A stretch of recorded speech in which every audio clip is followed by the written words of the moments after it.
Dardo, tenés un tema muy interesante. Es muy lo que sucede con el delirio y cómo reconocerlo. A veces es muy traumático para un familiar que, por ejemplo, en cuidados paliativos sucede muy frecuentemente esto, porque los pacientes a veces con tanta medicación o con dolor o con alguna causa desencadenante generan estos procesos de que el paciente, uno, en un momento está totalmente consciente y de repente está hablando o con algún es muy familiar. traumático para el familiar. Para el familiar. Perdiste no es tu papá, tu mamá, tu familiar. Ya Bueno, no lo es, muy difícil. Es muy difícil y a veces el hecho de sentarte y poder explicar esta situación de que es un proceso que a veces o se pone muy irritante de decir no quiero que estés vos, no quiero que estés vos y no quiero que estés vos, y como que lo generan y lo individualizan como dicen, no, está enojado conmigo porque yo le estoy haciendo esto. Es doloroso. Es muy doloroso y nosotros, por lo menos en los cuidados paliativos, nos tenemos que sentar a explicar que es algo natural y a veces es reversible en el hecho de que a veces tienen, como decía, tuve infecciones urinarias o algún proceso de que están constipados, o mismo la medicación. Hay mucha medicación que generan estos desajustes neurológicos, por ejemplo, los opiáceos, las benzodiazepinas. ¿Nunca te pasó que te digan, no lo puedo ver así, ya no es mi papá o no es mi mamá? Sucede, es fuertísimo eso. Sucede mucho y uno tiene que darle herramientas a la persona que está cuidando o al familiar de cómo poder orientarlo al paciente que está en esa situación. Por ejemplo, o dice que, qué sé yo, estamos en tratar de orientarlo en tiempo, espacio, persona. Claro. O sea, en quién es, qué hora es, qué día es, tratar de, por ejemplo, si está en su domicilio, por ejemplo, de día, que entre luz natural, que por lo menos tantos estímulos, a veces hay muchos familiares o muchos estímulos, la tele, el celular. Te pregunté esto, dijiste algo interesante, por ahí sabe quién es, pero no dónde está, ni no tiene idea de lo que está pasando. No, eso sucede. Y lo que nosotros hacemos reiterar cuando llegamos a ver a un domicilio, a un paciente, yo siempre le pregunto, ¿cómo se llama? ¿Qué día es hoy? ¿Dónde está? Para saber si está orientado, y a veces esas simples preguntas de o qué fecha es hoy no las saben contestar, más que nada para poder orientarlos en el hecho de tener tanta medicación o tanto combo de medicación que a veces hay que ir ajustando paulatinamente la medicación para poder ayudarlo, o tiene algún proceso, como decíamos recientemente. Y el familiar sufre mucho y el cuidador sufre mucho. Y lo que sucede realmente esto no es de día. Empieza la noche, tipo 2, 3 de la mañana, y empieza a delirar, y es más traumático para uno que estuvo todo el día y a la noche llega un punto de decir, che... Te hago una pregunta de familiar. Yo soy el familiar. ¿Se da cuenta mi papá que está delirando? Y en realidad no se da cuenta. Sí, obviamente va a tener sus reacciones, porque es una persona que todavía tiene sus neuronas que están activándose por el hecho de que se pone violento, o puede decir cualquier cosa desde el punto de vista, o poder ver, por ejemplo, te va a decir, mirá, hay una araña allá, o hay una cucaracha, che, mirá, y van a estar como, a veces están, delirio, a veces está, o perseguido en hecho de que ve cosas, o a veces están más como depresivos, como se confunden esos, y están más retraídos hacia uno, y es como que están más apagados en esa situación. Me gustaría ver las placas que tengo acá en mi tablet, pero en realidad es muy doloroso para el familiar. Yo lo veo ahí que es como muy doloroso. Esta es... La definición. Esto es la definición según el DSM-5, que tiene que tener características del delirio. Uno es alteración de la atención y de la conciencia. ¿Eso qué significa, la atención y conciencia?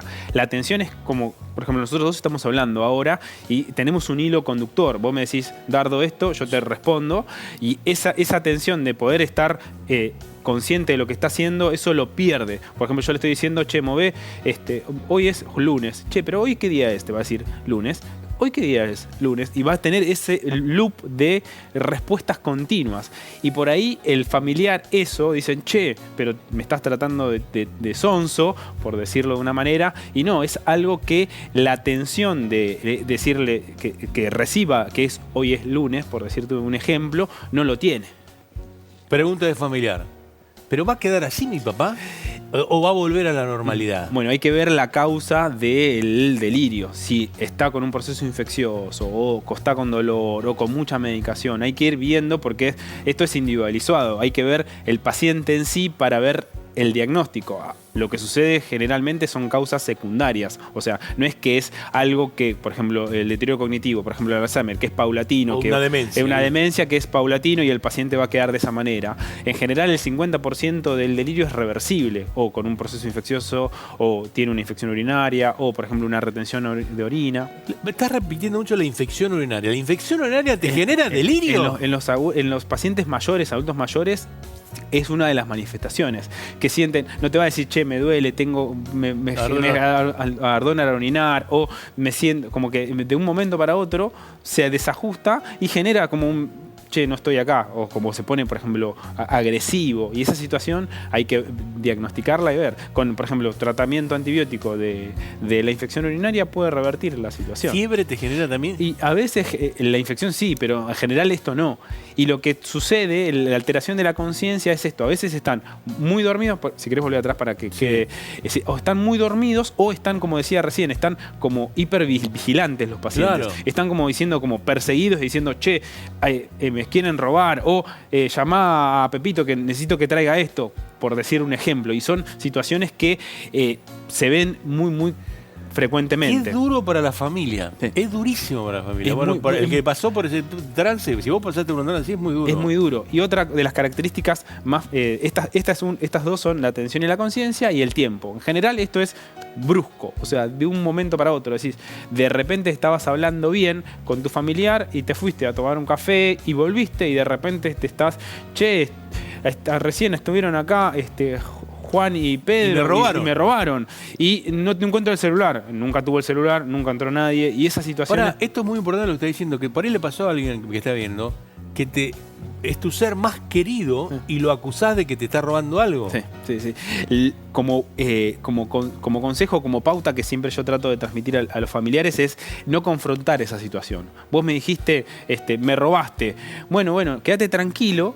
Yo ahora me voy a fijar a ver si encontramos el que te robó y ahí el paciente va a bajar y va a bajar su ansiedad. Como que vos lo estás escuchando, entendiendo esa situación y es como que la idea es no confrontar. O sea, vos decís, che, me estás robando. No, pero yo no te robé. Si empezás de esa manera, como que es como una bola de nieve. Empezás a crecer y crecer más todavía la situación traumática del delirio. Más que nada, como que la idea es no confrontar. Tratar de, che, sí, quédate tranquilo, yo me voy a ocupar a ver si encuentro tu celular y si encuentro a Pedro y a José, para que devuelvan el celular. Es como un ejemplo para darle herramienta a los que nos están mirando. Un dato que pusiste acá es corto tiempo también. Es corto tiempo, es agudo. Por ejemplo, en horas, días. No es que si vos tenés a alguien que tiene un deterioro, que vas paulatino y que ves de meses de evolución, no, esto es, en general es poco tiempo, horas, días, y en general se resuelve tratando la causa.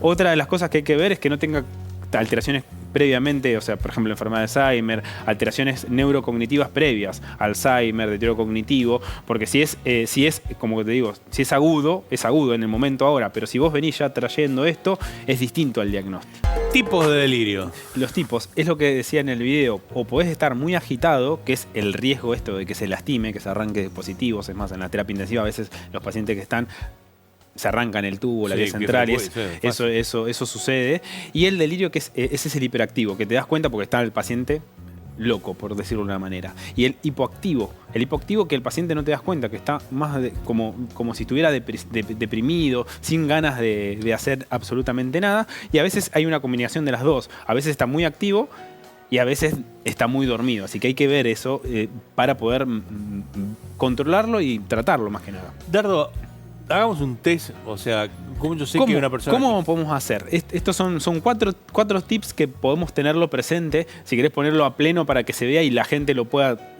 tomar una fotito, uno es el comienzo agudo y fluctuante. Agudo significa horas, días. Y que sea fluctuante, esto que va a veces a la mañana está un poquito mejor, a la tarde, a la noche, a partir de la noche, siempre, la gran mayoría, a partir de las 12, 1, empieza a suceder esto. Si vos notás esto, eso? Y en general lo primero que se altera es el sueño, el ritmo sueño-vigilia. O sea, el ritmo circadiano se altera inicialmente y vos lo vas a ver más dormido de día y de noche más despierto. Eso sucede lo primero al principio cuando uno se encuentra con un adulto mayor, es esto, que de día, mi familiar está redormido de día y de noche está activo. Y eso sucede muy frecuentemente. Después, falta de atención. Esto significa que no podemos, yo te digo, hoy es jueves, a los 2 segundos, ¿qué día es hoy? Jueves, ¿qué día es hoy? Y tiene este loop continuo de no tener conciencia o atención de tener esto internalizado en sí. Si vos tenés estas dos cosas, tenés que tener presente. Pensamiento desorganizado, que vos empezás a decir barbaridades o tenés un discurso totalmente desorganizado, que vos no tenés una comunicación fluida con tu familiar, eso es otro. Y alteración del nivel de la conciencia. O puede estar muy dormido o muy vigil, o estar, viste, como está como en amenaza continua, que te está mirando y que quiere que le vas a hacer algo. Eso, tener presente esto. Si vos tenés 2 o 3 de estos, tenés que tener presente el delirium como causa. Y obviamente hay un montón de causas que se pueden tratar. ¿Cómo lo prevenimos? Esto es muy importante para prevenir. Gráfico. Porque esto es no farmacológico. En ningún momento hablamos de fármacos y de tratamiento farmacológico. Lo que vamos a tratar es de prevenir causas de delirio en sí. Lo que hay que hacer en un adulto mayor y para prevenir el delirio, estimulación cognitiva. Esto, juego lúdico, rompecabezas o lo que sea para estimular la conexión. Lectura. Si utiliza audífonos o anteojos, siempre tratar de estimular los que los use. Más que nada porque que los tenga puesto, que eso le ayuda más que nada a la comunicación con el entorno, con las personas. Después la movilización. Si el paciente está todo el día en la cama sin poder movilizarse y cambiando de posición, esto también lo ayuda mucho, más que nada porque lo estimula a la actividad. Eso también es forma de prevenirlo.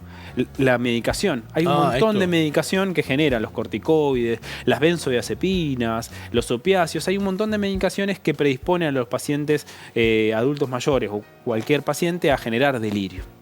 El descanso. Esto es muy re importante. Nosotros, yo me hago mea culpa porque en general en la terapia intensiva no hay noche. Están las luces prendidas como acá 24/7 y a veces el descanso nocturno es muy importante porque si no empezás, no tendrás riesgo vos de delirar porque no dormís. y estamos un poco con descanso poco. Pero bueno, el concepto es que el descanso sea las luces tenues, apagadas. Si hay que controlarle entre los sonidos, la pip. Sí, no sé si ahora sigue igual. No, sigue tratando que disminuir, pero siempre hay, o suena la alarma, o hacemos un control de hemoglucotés, de la presión. Y los pacientes que están internados, la idea es que tengan un descanso, por lo menos 6, 8 horas, tranquilos. Bueno, a veces tienen que entrar cada 10 minutos. Pero bueno, sí, la idea es que si vos tenés un familiar a cuidado, que el descanso sea con una luz tenue, que no sea ruidoso, que esté todo cerrado, y de día que esté todo abierto para que tenga la luz. Esto es muy importante. Y otro tip importante es la hidratación. Algunos pacientes no toman el agua adecuada y eso genera mucha deshidratación. Y estos son los tips que tenemos presentes más que nada para prevenirlo. Piensen que en ningún momento dije medicación. Y la idea es no medicar, salvo que esté con riesgo de que se lastime. Me llama mucho la atención varias cosas. El primero, la infección urinaria, que eso que genere tanta delirio. Después el tema del familiar, que tiene que de golpe no lo conoce, no lo conoce, y eso es terrible, me parece muy pero muy fuerte. Y después que esto pasa frecuentemente, ¿no? Y te parece que la conciencia de una persona no puede llegar a ese nivel o a la agresividad. Yo tengo un recuerdo cuando era residente de un alcohólico que hizo un delirium tremens y yo me agarré un susto porque era una persona joven, terrible, ¿viste? Me agarró un susto que decís, bueno, ¿para dónde salgo corriendo? Sí. Porque era demasiado agresivo. Bueno, la agresividad en esa situación es riesgoso, tanto para uno como para el paciente en sí, como para el tercero, para el que lo está cuidando. Y a veces el delirio tremens es muy frecuente en los pacientes alcohólicos y con abstinencia. No, pero era muy difícil, muy difícil el manejo, y a veces lo que se necesita es sedación. O sea, hay que sedarlo y esperar que obviamente se medica con un montón de medicaciones que son antipsicóticos para bajar un poco su carga del sistema nervioso central y poder ir ajustándolo. Pero bueno, esto es más que nada no farmacológico para prevenirlo, para el que está en su domicilio y le resulta útil. Lardo, espero que duermas esta noche. Mañana es feriado, así que dormí esta noche tranquilo. Esperemos. Sarita la voy a ver ahora y a Matilde también.